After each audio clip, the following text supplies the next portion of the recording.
Hi there, my name is Felicity Carter. I'm the moderator of this session today where we're going to look at some gorgeous wines from New York State.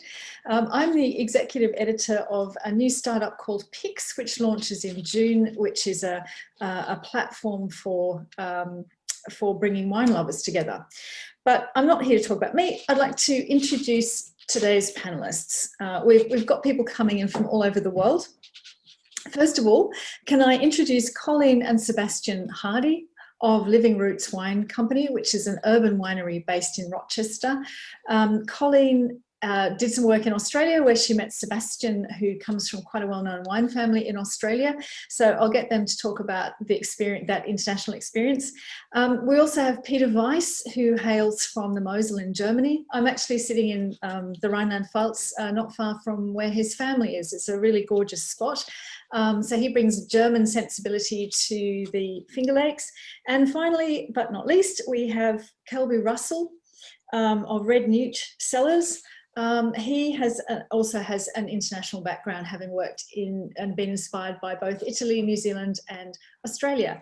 So I'd like to open this up by asking Colleen and Sebastian to explain a little bit about their journey into wine, and if you could also show us where you're located as well, and then introduce yourselves. Absolutely. Thanks for the introduction. I'm Colleen. This is my husband, Sebastian. And yeah, we'll just dive right in. So Living Roots is a winery, well, both in Rochester and in Adelaide, South Australia.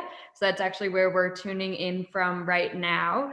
So I grew up in the Rochester area, spending a lot of time around the Finger Lakes, but was not in the wine industry until more recently, whereas Seb, he's sixth generation winemaker, and studied winemaking at University of Adelaide, has worked in Italy, Austria, France, Australia, of course, and the US. And so, we met sort of my background in marketing, his background in winemaking, and had quite a different, sort of aspects of the wine industry that we were working in. So we were keen to do our own thing and make wine in both of these regions that we're from, both our hometowns obviously being quite different climates and winemaking styles. So in general, with our Finger Lakes wines, we focus on sort of rich whites, sparklings, and then some lighter, vibrant reds. And then here in South Australia, we focus a little bit more on sort of medium-bodied, spicy, still bright, but a little bit bigger reds. So that's a little bit about us. If we can just go back to the map, I'll point out where we are. And so, Rochester being up on Lake Ontario, that's where our actual winery is. But my family has a vineyard on Keuka Lake, so the Y-shaped one, right near Hammondsport, and on the southern end of Keuka Lake. So I think, Katie, if you could just flip to the next, we've got a couple of photos for reference. So if you haven't been to the Finger Lakes, it's a really beautiful region. You can see in these photos sort of the view up Keuka Lake. And that was in autumn, so the foliage is always really beautiful. And then just showing those really shaly soils that we'll dig into a little bit more with the wine that we've chosen for today's webinar. And then the next one just shows the urban winery. So, we work with different growers, including my family. And then here in Australia, we work with Zeb's family, amongst other growers as well. And then we bring the grapes up to Rochester, where we've got our urban winery here, and crush, press, ferment, everything right there. Colleen, can you talk a bit about the proximity of the lake and what the lake means for grape growing? Sure, and maybe Seb can jump into his expertise is a little bit more the viticulture and winemaking, but certainly being close to the lakes helps provide some insulation for the vine. So it's very cold in the Finger Lakes, especially in winter. But because, these main lakes, sort of Seneca, Cayuga, and Keuka, don't freeze over in winter, they're quite deep and provide sort of a warming effect for the vines. Yeah, that's right. And definitely in winter to help the vines sort of last through the particularly cold winter months, but then also they also extend the growing season, sort of warm up the vines a little bit quicker in the spring and definitely towards the end of the harvest. It's good to sort of prolong that season a bit, just with a bit more warmth from those lakes. And those three biggest lakes are Keuka, Seneca and Cayuga, and those don't freeze over in the winter months, and they act as some good sort of bodies of warmth. So yeah. So and, you're making, oh, sorry. No, you go. You're making wine in two countries that have two radically different terroirs. How does that, what does that mean for your winemaking? Have you brought any Australian ideas to the Finger Lakes, or have you done anything in the Finger Lakes that has changed the way that you're making wine in the Adelaide Hills?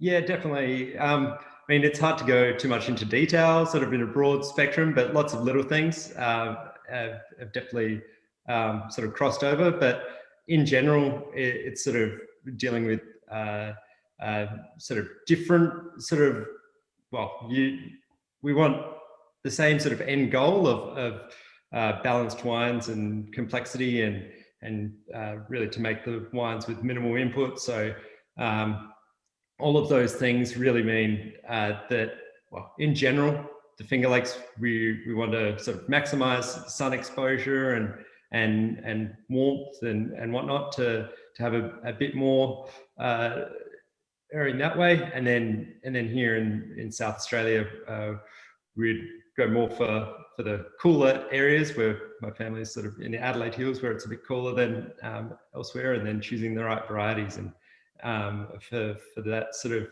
of those warmer conditions, and also a warming climate, and definitely in the Finger Lakes, you know, that a warming climate has some benefits, but in general, the cool climate is just great for more of those varieties that we focus on there, being more so the whites, sparklings, and more elegant reds in particular. Thank you. I'll come to you, Peter. You're from the Mosel, which, what does the Mosel tell us about how the Finger Lakes is different? Well, first of all, show us where you are in the Finger Lakes, and then explain your terroir and what surprises it brought for you, having been from the Mosel. Oh, you have to unmute yourself. Yeah, sorry for that. I am Peter Weis. Thank you for introducing me. And yeah, I'm located on Keuka Lake. Just when you look at the map, and the map is coming, just where Keuka Lake is on the bottom part, I call it it's a beautiful lake because it's different than others. It's shaped like a Y, and I'm right where the green spot is from our winery. We can see the lake, and like when I came out from the Mosel River to first I stopped in Sonoma for a short time, but then I came to New York, and surprisingly there were a lot of similarities, soil types, and we got a lot of slate. It's more like a gray slate, but you know, we have slate when the Mosel is multiple slate from blue slate to red slate, but so there's in the Finger Lakes there's a lot of different soil types, from slate to limestone, and that's where we sourcing our grapes for different reasons. And how does the, let me see, how is the climate different, and what does that mean in terms of making decisions? So the climate, that's a good question to bring up. The climate is really similar to the Mosel. Where I came from, Cellars, my grandfather always told me, the wine fest is always on St. Peter, or Peter and Paul on June 29th. That's when our wine fest is in town. And my grandfather told me if the bloom, the flower of the grapes, is then it's prediction, a ground base of a good year. And so now the flower of the grapes is most likely, it's like a month ahead. So it's more like a July 29th. And here in the Finger Lakes, it's roughly around, now just before June 29th. So I see the Finger Lakes now where the Mosel River was 20 years ago. Oh, okay. And Like tell me, dramatic. culturally, what was the biggest shock of making wine in the Finger Lakes after Europe? There, at the time when I came over, I was at Finger Lakes in 2006. There were not so many wineries. Well, there's still not many wineries, but there was no program here for education for winery education. Now we have, I think it started in 2010, 2011 when FLCC started. Like it's a great program.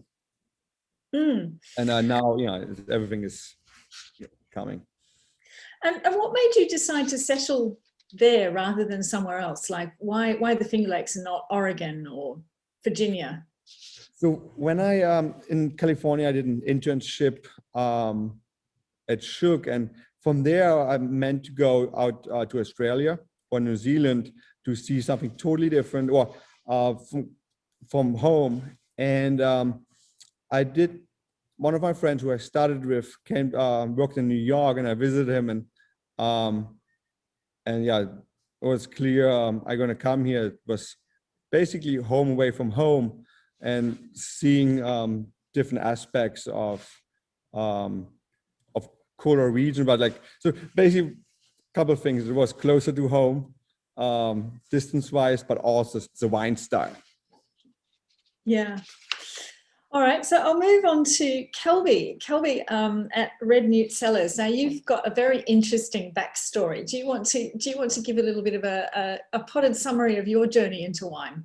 Sure. I mean, I'm lucky that my journey into wine begins and ends in the Finger Lakes, but with quite the roundabout path in the middle of that.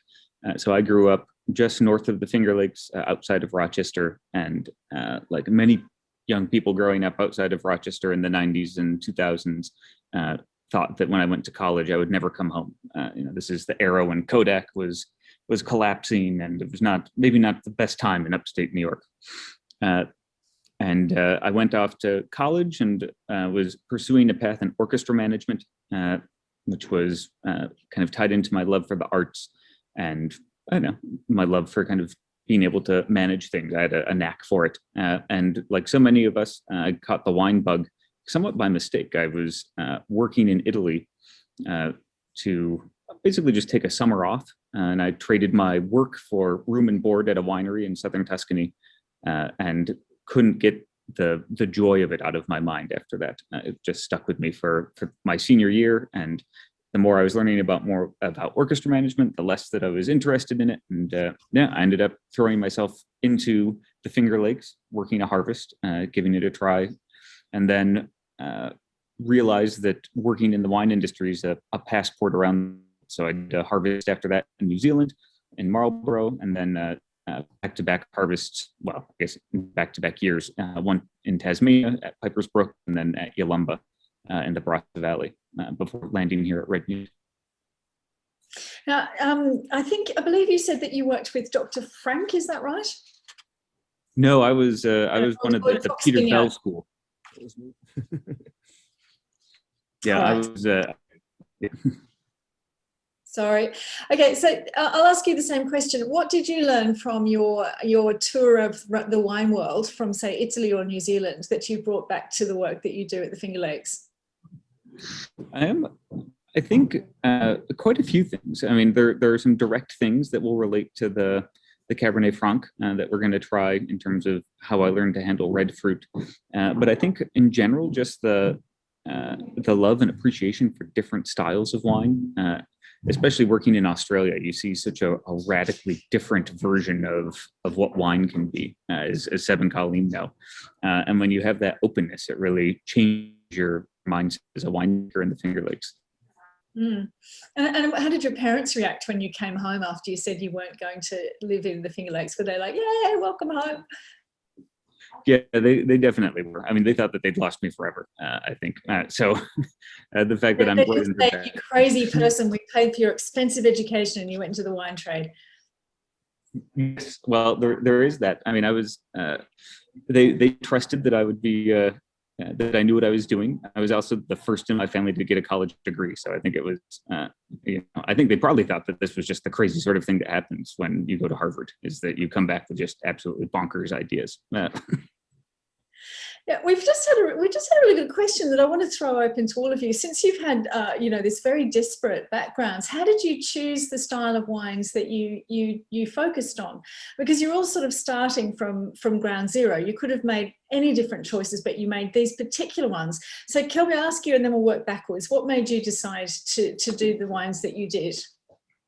Yeah, I think for Riesling, which is a big part of what we do at Red Newt, my real passion is for bigger, more structured dry Rieslings.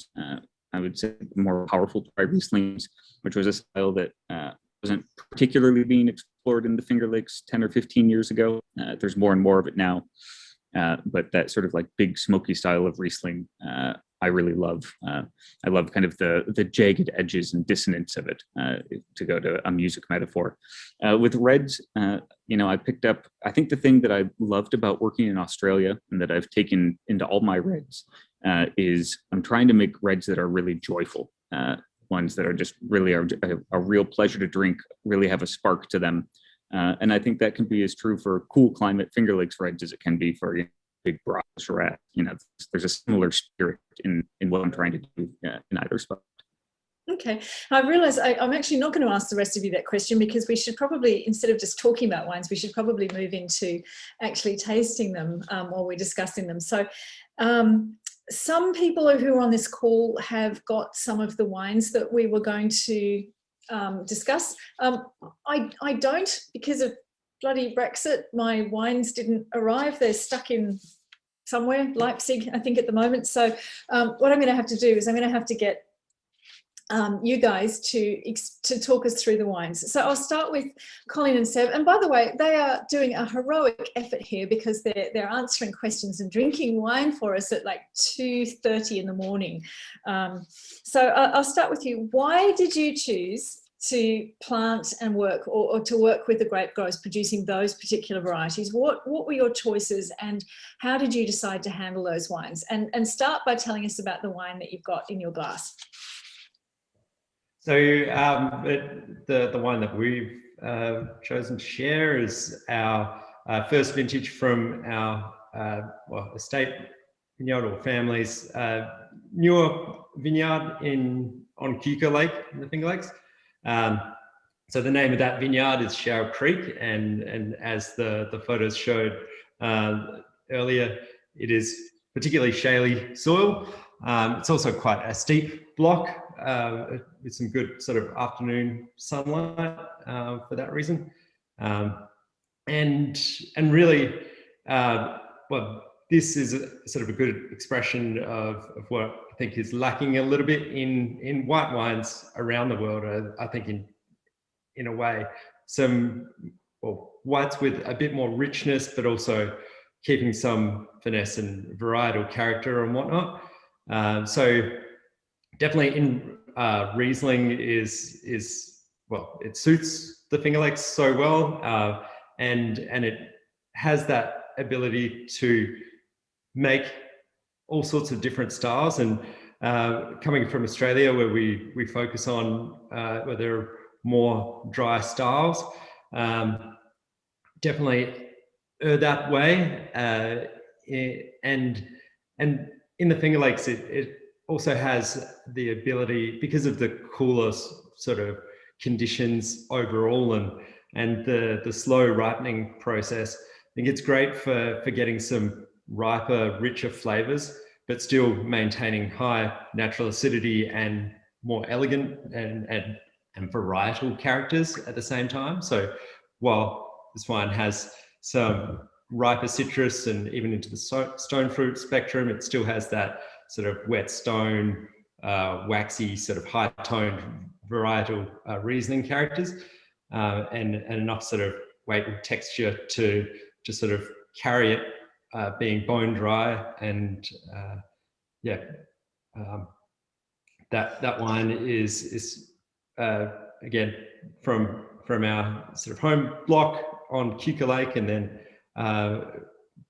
made fairly simply in the winery and wild fermented, unfined and unfiltered. And then spent a year aging in tank and then bottled last year. So we haven't actually released this one yet, but we will very soon. And we just thought it was a fun one to show. We work with a number of growers, as we mentioned, and we do, a lot of our wines are blends between different sites and different fermentation techniques and whatnot. But we really loved this example as just, single vineyard, really kind of like what Kelby was talking about with, his Riesling's just a bit more powerful. And we just thought this was a great one to showcase. This is a slightly off the wall question, but in Australia, in order to keep the freshness, you have to pick at night or first thing in the morning. In the Finger Lakes, because you're actually in a city, which is where your winery is, how does that affect your picking time? And do you need that nighttime picking time because you're in a cool climate area? I think it's perhaps more to do with when you pick it and as in sort of the time period. You have a lot, as long as you have, in the Finger Lakes for this sort of style, perhaps lower crop levels and more sunlight is important. And then being able to hold the crop on the vine to develop a little bit further or for longer is important. Whereas in Australia, it's quite important to pick earlier in the season, perhaps, where you still have those varietal characteristics and fresh natural acidity. So it's sort of more about what time of the season. I mean, in Riesling in the Finger Lakes, it really is pushing the sort of ripeness into very much the end of the season, really. So being too warm during the day is not a concern as much. Yeah, so for picking times or times of the day, still we would pick first thing in the morning, say by hand in the Finger Lakes, and we do the same sort of thing here, or perhaps if occasionally we do some machine harvesting, and that you can do easily during the night. So that's definitely done a bit more, but as long as the grapes are cool either way when you bring it into the winery, that's just okay. fun. Now I want to ask you some questions. You've got some really, really interesting hybrid grapes as well. You've got Traminette, is it Cayuga White, and Aramella. Can you tell us about those and why you chose them? Yeah, so we love, one of our aims is to sort of move in the most sort of sustainable direction while keeping quality high and whatnot. And the hybrids are a great balance of that, where they have some American heritage, native vine heritage, which means they're lower disease pressure, and you have to spray them less, and so they're great in that way. And then now that they've been around and have been worked on, and there have been so many crosses of these varieties to get to these sort of more recent hybrids, perhaps, they can also be really high quality. So these select ones, and particularly the whites, have a good sort of potential, I suppose, to have those sort of more vinifera characters, or just really delicious characters, but then still, pardon? So I was going to say, can you explain to me, talk me through what is it Cayuga White and Aramella are, and why did you choose them? Like, what are the characteristics of those, and do you have to treat them differently from a vinifera grape in the winery? You do, in terms of for Cayuga White, which we have made into a pet nat the last couple of years, sourced from an organic vineyard, which isn't the easiest thing in the Finger Lakes with higher disease pressure of a cool climate. And with that variety, which was developed by Cornell, which is a local, the local university that has a wine course, and they do a lot of work developing these and also working on best practices for the industry. So it's a great institution. And that Cayuga White was developed in, I think, the 70s. So it's one of the earlier, higher quality ones that you just need to pick earlier.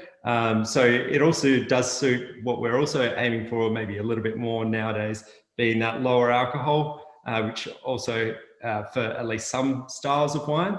And if you pick that one a bit later, it does become a bit more grapey and perhaps less elegant and maybe a bit foxy or animal, which, yeah, that one you've got to be a bit more careful with. Perhaps other ones that we've worked with, like Vidal, Traminette and Aramella, perhaps you have a bit more flexibility to pick them late, but they still retain some really great characters. And the characters really differ as well, like depending on what the parents are. So like Traminette, for example, is really, you know, floral, maybe a little bit of spice like Gewürztraminer. Vignol is another really good one we've worked with in the past that has some Riesling-like characters, but then, you know, they each have their different profiles. So, yeah, we've done a lot of experimenting. We don't grow any of those ones ourselves, but again, you know, we love sourcing grapes from other growers as well. It gives us flexibility to sort of experiment and do some of these one-offs that, you know, might become more staples in the future. But for now, we're kind of each vintage choosing some different varieties to play around with in the winery. Yeah, I'm just looking at the comments that we're getting, and I think I can speak for pretty much all of us that we'd all like to try some of these wines. They sound really, really interesting. Okay, so I'm going to move to Peter.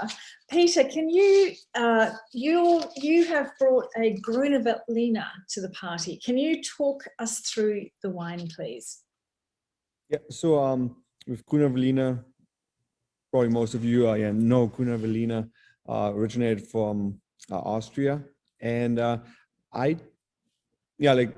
choose a Grüne Veltliner just to give something different. We have a whole lineup of Rieslings, of course, but the Grüne Veltliner compared to the Riesling is a little bit softer because it has a naturally lower acidity. My style, well, when I smell it, I get a lot of like fresh apple. So I get also like the acidity level just slightly lower, but with a nice play of sugar and acidity. So my level of CO2 is a little bit higher. That gives it was nice and lively. Yeah. I have to unmute myself. I've got a cat in the room that wants attention, so I have to mute myself. Okay, so what you also grow? Tell us what else you grow. So I pretty much have the whole spectrum. We focus on Riesling, from dry to sweet to dessert wine, late harvest, Trockenbeeren aus Lese, ice wine. But then we also have Cab Franc, Cab Sauv, Saperavi, Pinot Noir, Chardonnay. So basically, we kind of have the whole spectrum. We have a couple we have one hybrid that also came from Cornell. It's a Riesling cross, Riesling and Cayuga. So from the Cayuga, it comes the cold hardiness, what is really important here in the Finger Lakes, because we are a little bit colder. We have harsher winters where could have minus 14 Fahrenheit, so minus 23 Celsius. So yeah, and for grapevines, it's more about the dip, not the dip of cold temperature, and that's where they have will have a problem. Not the length, it's just. So you can make actual ice wine where the grapes freeze. Yes, my friends in Germany were quite jealous. They're happy if they can do like one time a little bit of ice wine, but in the last couple of years they didn't have much. That's right, because ice wine is becoming extremely rare now because of global warming. So you might be the heir to the whole tradition of ice wine. Tell us about the Saperavi. I mean, Saperavi is an interesting grape to be growing anyway, but particularly in a cool climate region. I mean, it can be a very rustic, sometimes quite tannic grape. So why did you choose it? And I see it's sold out, that you've got none left. So why did you choose it, and how does it manifest in your region? So Saperavi in our region is quite new. People started experimenting. Well, it's been new, but not new. Dr. Franks and McGregor's had it for the longest time, but not commercially, just from experimental. In 2008, that's when I worked with Saperavi for the first time, growing it, and then I just fell in love with it. And I didn't say earlier, like for our wine, we are pretty new. We are one of the newest one on Keuka Lake. We started in 17, my wife and me, on Keuka Lake, and since then we process. So we are new in Keuka Lake, but not new to the wine business. I'm a sixth generation from both sides from my family. My wife is new to the business, but that it's nice because it gives a nice wind. But coming back to the Saperavi, I love the Saperavi because it gives consistent qualities here in the Finger Lakes. The tannins are always soft and full. And can I ask you why you didn't, since you've got the Grüne Veltliner, did you consider the Austrian reds like Blaufränkisch or Zweigelt or anything like that? So I do have, there's a cat.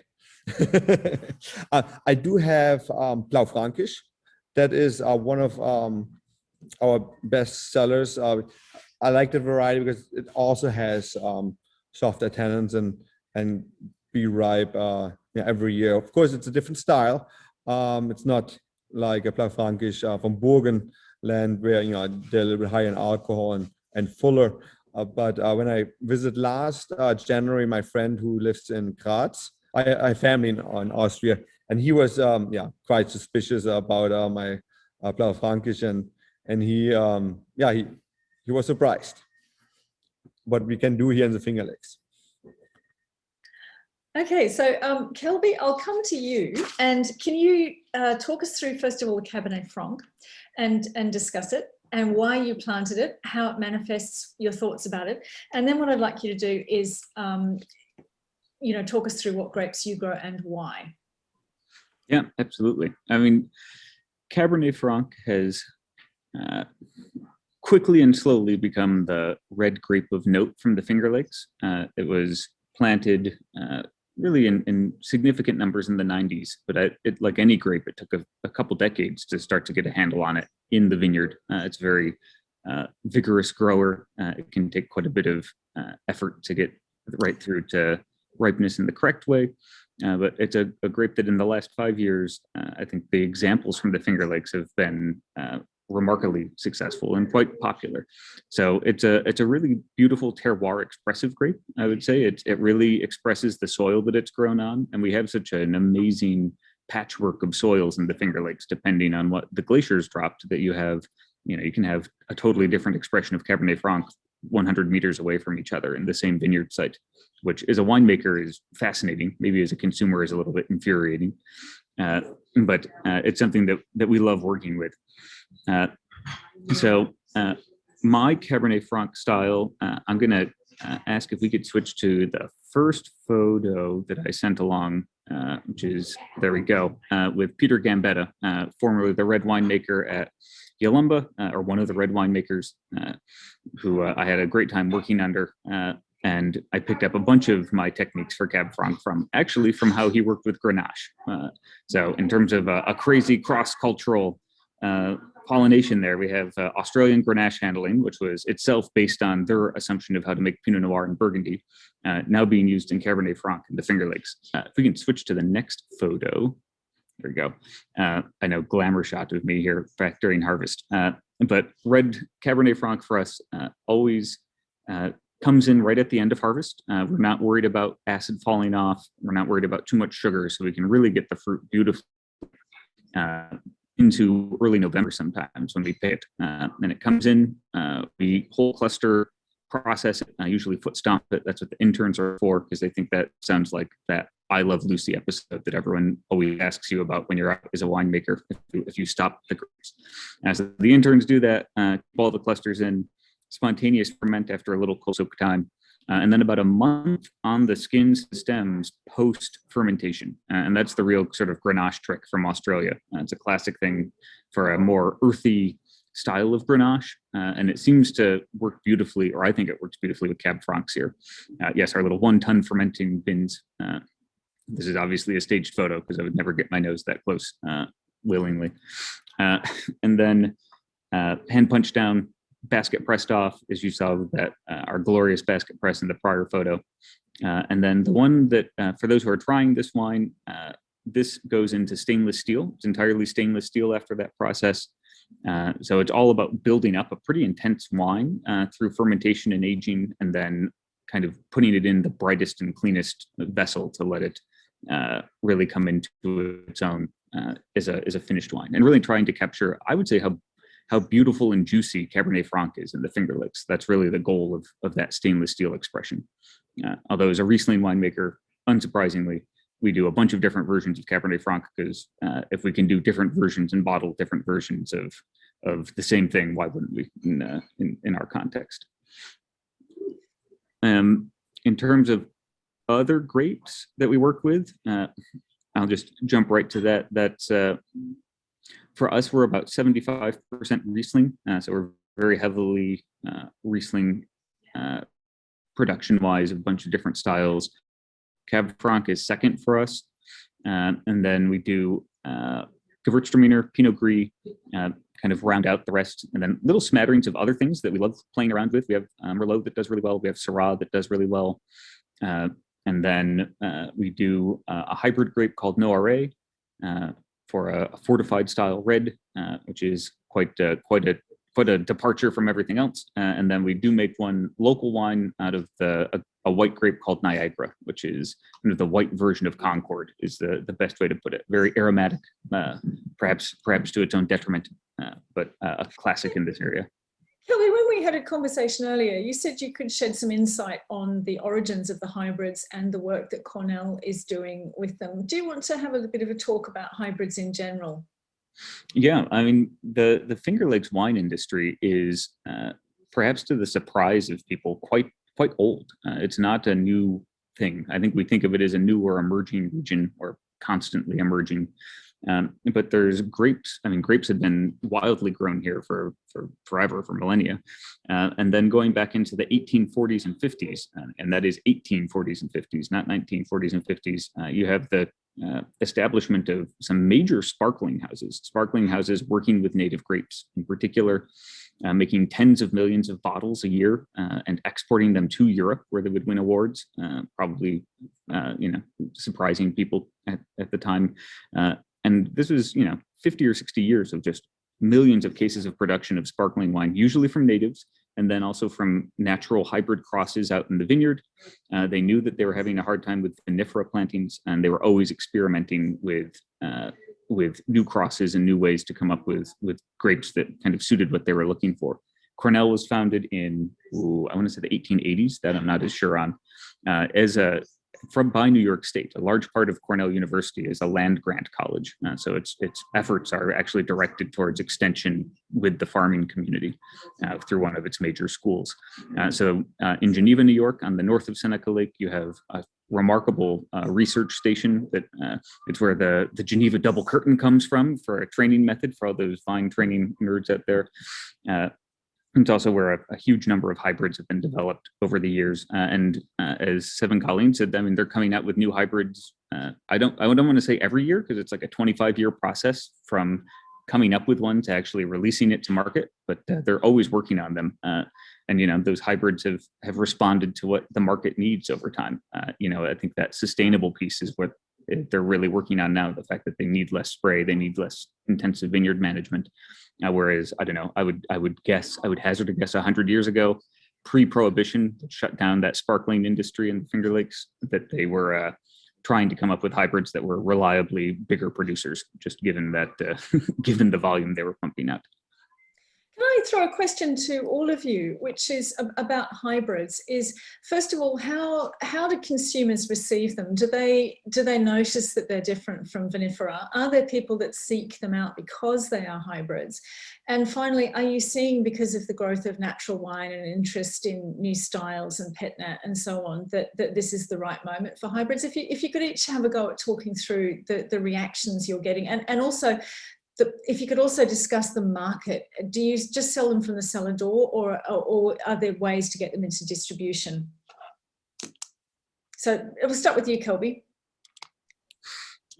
Yeah, they're definitely having a bit of a moment. I think consumers, it used to be that the consumer base was bifurcated. There were people who liked hybrids and natives, and there were people who liked vinifera, and never the twain shall meet.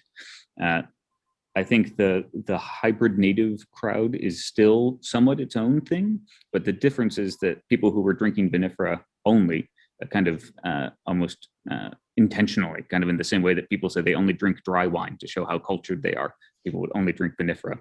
That started to break down, and you're seeing people interested in careful and thoughtful expressions of hybrids and natives.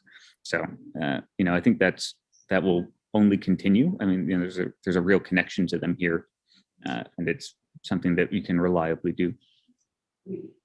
Somebody's just asked, what's the vinification of the red Newt Cellars? How did you vinify it?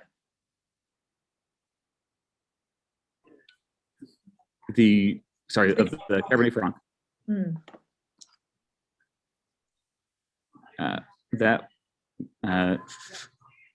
Let me think. For that Cab Franc, it's pretty simple. I mean, there's nothing actually added other than sulfur at the end, and no fining or filtration going into bottle. So we joke that it's actually our most natural wine, right? In the for whatever that's worth. But it doesn't, at least in the U.S. market, doesn't present as a natural wine because it is maybe a little bit too classic leaning. But I guess that kind of describes my personality as well. Okay, so thank you. We'll go back to the question of hybrids. Peter, do you grow any hybrids? Muted here. Yes, we have a Cornell clone called NY81031517. That's one of the newer ones. So it's a cross between the parents are Riesling and Cayuga. So it's crossed in 81 and doesn't have a name yet. So we call it Heart of the Lake. And Heart of the Lake because it's grown on the bluff. The lake that we're on is Cuca Lake, and the wine is literally grown there. So we gave it our name, and for us, we named it. And when my it has really nice aromatics. So I'm kind of describes aromatics a mellowed down Gewürz, cross between a Gewürztraminer and a Muscat, but mellowed down. So it's more pleasant with some spicy Gewürztraminers or some high-end Muscat or Tonales there could be too much for the consumer. So it's more in the middle. So when my dad, our first vintage, when my dad came over to visit me in November, he was quite intrigued by it because there's not anything there from the smell, from the aromatic that you know in the grape world.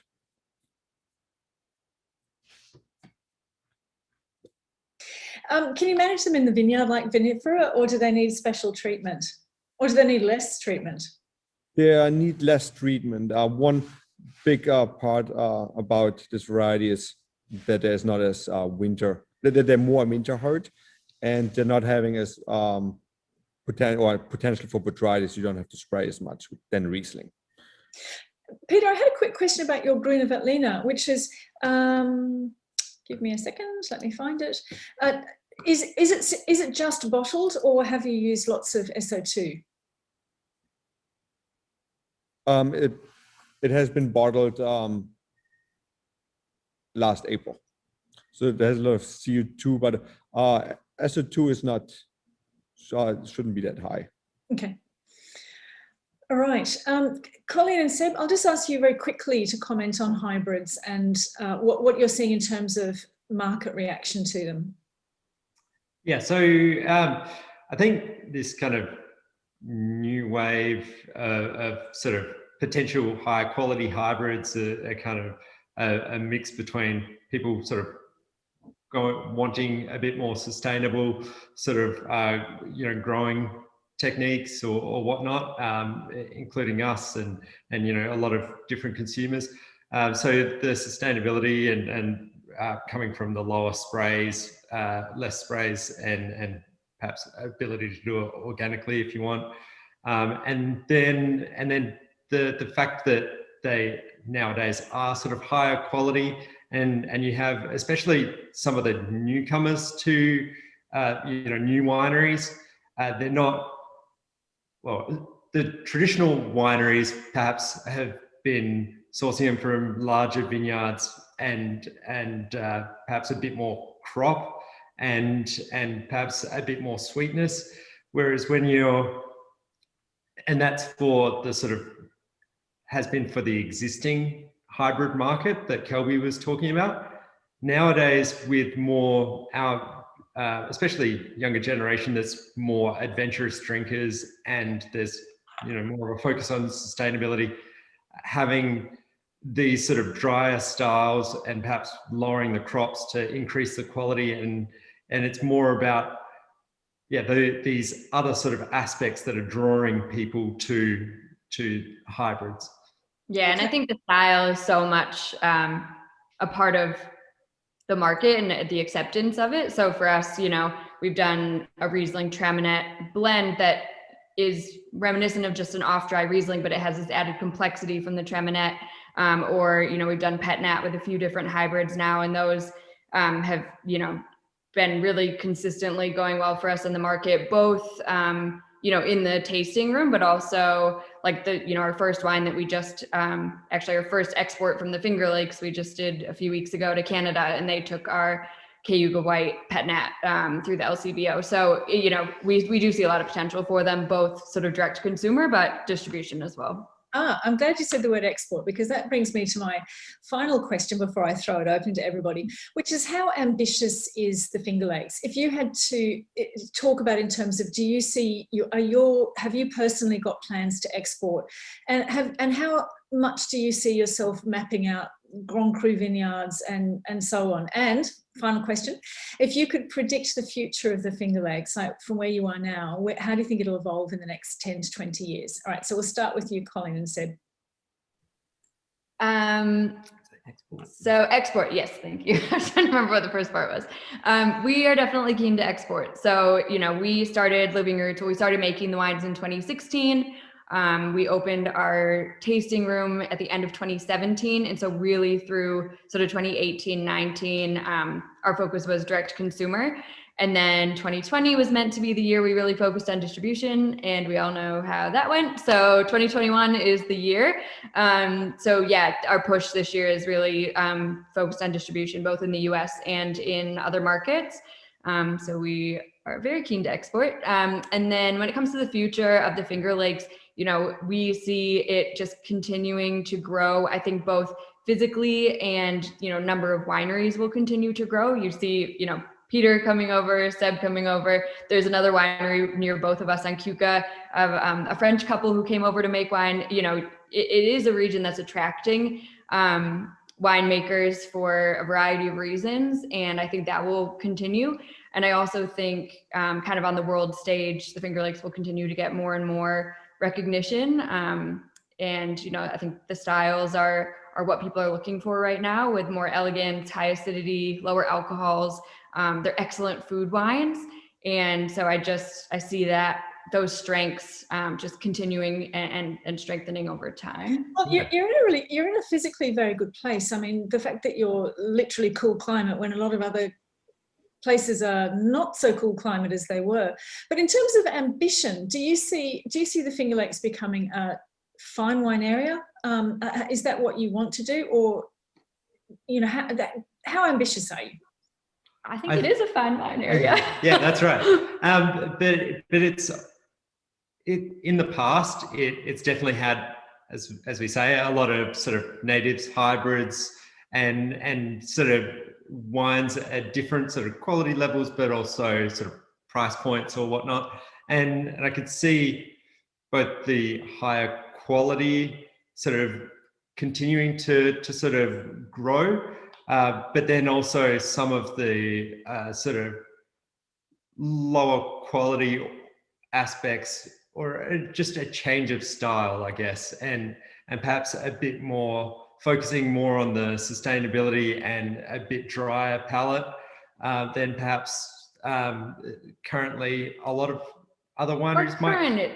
Or maybe then in the past at least. Yeah. So it seems right. like people have been moving that way anyways, and the quality just continues to improve all the time. And yeah, and then definitely sort of we see sort of more of those high quality hybrids sort of doing well and being focused on more in the future.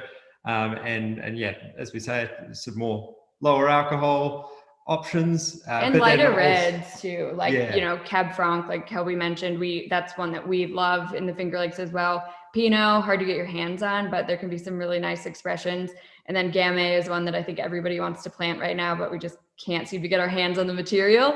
But I think I think the Finger Lakes is ambitious. I think there's a lot of winemakers and wineries that really feel it deserves more of a place in the wine world, and that bit by bit we're kind of getting that that recognition. Yeah. Thank you. I'll come to you, Peter. What do you think is the future of the Finger Lakes? If you had to look into your crystal ball, how do you see it developing in 10 to 20 years? Not just in terms of winemaking, but also in terms of the winemaking community and exports, and give us a future casting. Yeah, so the Finger Lakes are still getting discovered from so many years. Even right now, there's a lot more people are aware of the Finger Lakes. When I came over, in 2006, nobody knew the Finger Lakes were even a place. But now more and more people talking about the Finger Lakes, and but they still are discovered. As a Rhine region, we are getting better and better in quality, in average for the wineries, and that comes with knowledge from growing, where winemaking starts, to actually the winemaking, and bigger processes like bigger producers or more known producers like Hobbs. He started as well a vineyard here, but in general, like the Finger Lakes will come more and more.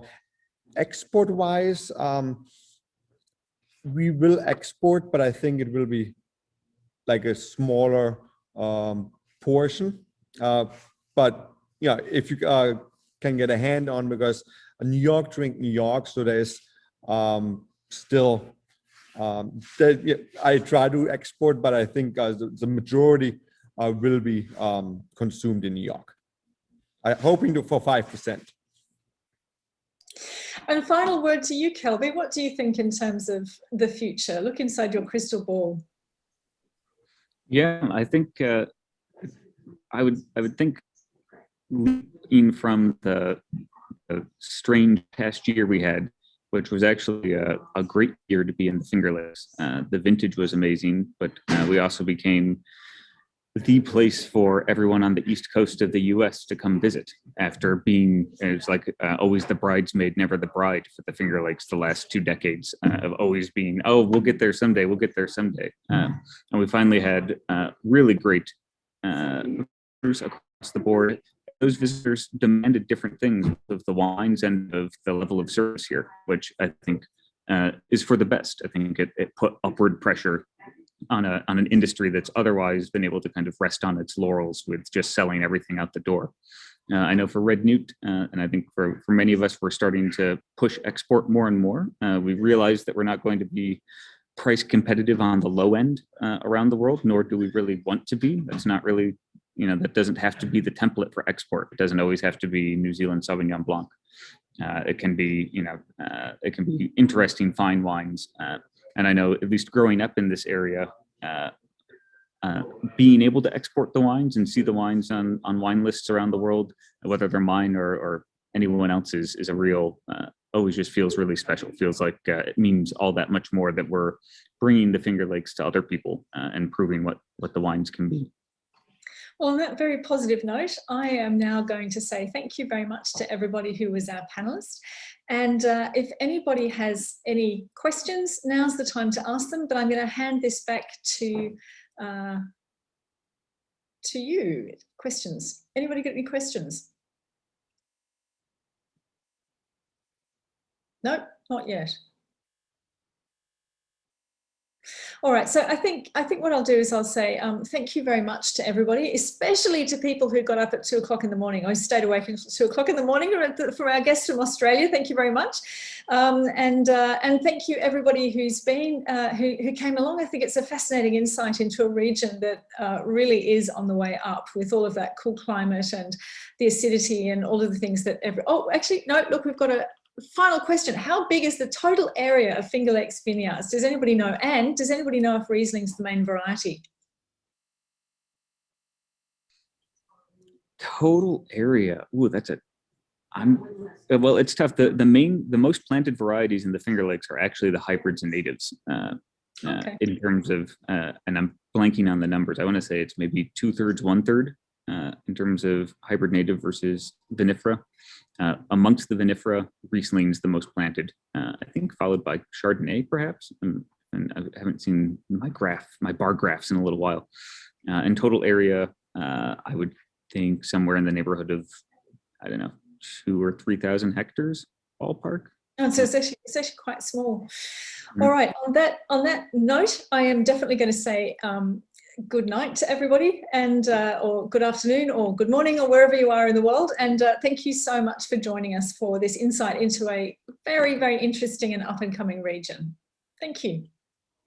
Great. Thank you, Felicity. Thank you to our panel. A recording of today's webinar will be published to our YouTube channel in the next couple of days, and all of you participants will receive an email with that link. And I hope you'll join us next month on April 7th as we continue the series with an episode featuring a deep dive into one of New York State's most renowned AVAs, which we talked about a lot today, the Finger Lakes, with host Jamie Good. So again, that will take place on April 7th, so please mark your calendars. And thank you again. Wishing you all a safe and enjoyable week.